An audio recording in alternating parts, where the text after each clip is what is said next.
রান্নাঘরে একদিন যদি আলো না থাকে তাহলে রান্নাঘরটা কেমন যেন ফাঁকা ফাঁকা লাগে। এই নায়িকা বুবলিকে আবার পচা আলো বলে। আমার কাছে বুবলিকে কিন্তু বেশ ভালো লাগে। যাই হোক, আমার কাছেও নায়িকা বুবলিকে বেশ ভালো লাগে। একটা মাত্র আলো দিয়ে আজকে আমি ভীষণ মজার বিকেলের একটা নাস্তা তৈরি করবো। প্রথমে হ্যাঁ, আমিও 3টা মাত্র আলু দিয়ে বিকালের নাস্তা তৈরি করব আপনার মতো। আলুটাকে প্লেট দিয়ে ছিলে কেটে সিদ্ধ করে ম্যাশ করে নিয়েছি। তো আমিও আলুগুলোকে কেটে সিদ্ধ করে ম্যাশ করে নিয়েছি। কেটে নিচ্ছি একটা পেঁয়াজ, পেঁয়াজ কুচি আলুর মধ্যে দিয়ে দিচ্ছি। আমারও পেঁয়াজ কাটা হয়ে গেছে, এখন এটা আমি আলুর উপর দিয়ে দিচ্ছি। ধনিয়া পাতা। আমার একটা বোন লিখেছে, আপু আমার নাম নিবা না? থ্যাংক ইউ ইভা, অবশ্যই নিব। ধনিয়া পাতা আলুর মধ্যে দিয়ে দিচ্ছি। আমারও ধনিয়া পাতা কাটা হয়ে গেছে, এখন এটা আমি আলুর উপর দিয়ে দিচ্ছি। কাঁচামরিচ কুচি, হলুদ দিয়ে দিচ্ছি কাঁচামরিচ কুচি, গুঁড়া, মরিচের গুঁড়া, ধনিয়ার গুঁড়া, লবণ আর দিয়ে দিচ্ছি ময়দা।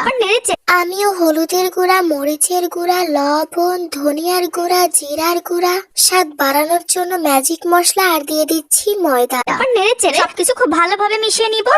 এরপর নেড়েচেড়ে সবকিছু খুব ভালোভাবে মিশিয়ে নিব। এর মধ্যে দিয়ে দিব আদা রসুন বাটা। খুব ভালোভাবে আমি আদা রসুন বাটা দিব না, এর পরিবর্তে আমি নুডলসের মশলাটা দিয়ে দিব। মিশিয়ে একটা ডো তৈরি করে নিব। চপিং বোর্ডের উপর রেখে একটু প্রেস করে নিব। একটা নাইফ দিয়ে আলুর এই নাস্তাগুলোকে আমি কেটে নিচ্ছি।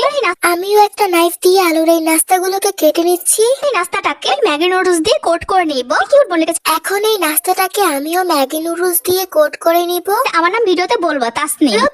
প্যান বসে আগে থেকে তেল গরম করে নিয়েছি। এবার গরম তেলের মধ্যে নাস্তাগুলোকে দিয়ে মিডিয়ামে করে উল্টে পাল্টে নাস্তাগুলোকে খুব ভালোভাবে ভেজে নিতে হবে। কিন্তু আমারও তেল গরম করা হয়ে গেছে, এখন আমিও নাস্তাগুলোকে তেলের মধ্যে দিয়ে ভেজে নিচ্ছি। আলু আর ম্যাগি নুডলস দিয়ে স্পেশাল নাস্তা রেডি হয়ে যাবে। এই নাস্তা তবে দুঃখের বিষয় হলো আলু আর ম্যাগি নুডলস দিয়ে আমার নাস্তাটি তৈরি হয়নি। আমি রেসিপিটা করতে গিয়ে একটু গড়বড় করে ফেলেছিলাম, তাই আমার নাস্তাটা তৈরি হয়নি। মেইন কথা হচ্ছে আমি যেখানে আছি সেখানে গড়বড় না হলে হয় কিভাবে, তাই নতুন করে আমি আবার সেই আলুগুলো দিয়ে চপ বানিয়ে ফেলেছি। হা, রেসিপিতে যত গোলমালি হোক না কেন আমি হাল ছাড়ার পাত্রী নই। তো আলুগুলো দিয়ে চপ বানিয়ে সেগুলোকে আমি আবার ব্রেড গাম দিয়ে কোট করে নিয়েছি। এখন তেল গরম করে চপগুলোকে আমি তেলে ভাজতে দিয়েছি। তো আমার চপগুলো ভাজা হয়ে গেছে। তো আলুর চপগুলো দেখতে তো মাশাআল্লাহ হয়েছে আর খেতেও অনেক মজা হয়েছে, কিন্তু আগের দিনের রেসিপি আর আজকের দিনের রেসিপির চেহারাটা একদম এক রকমের হয়েছে।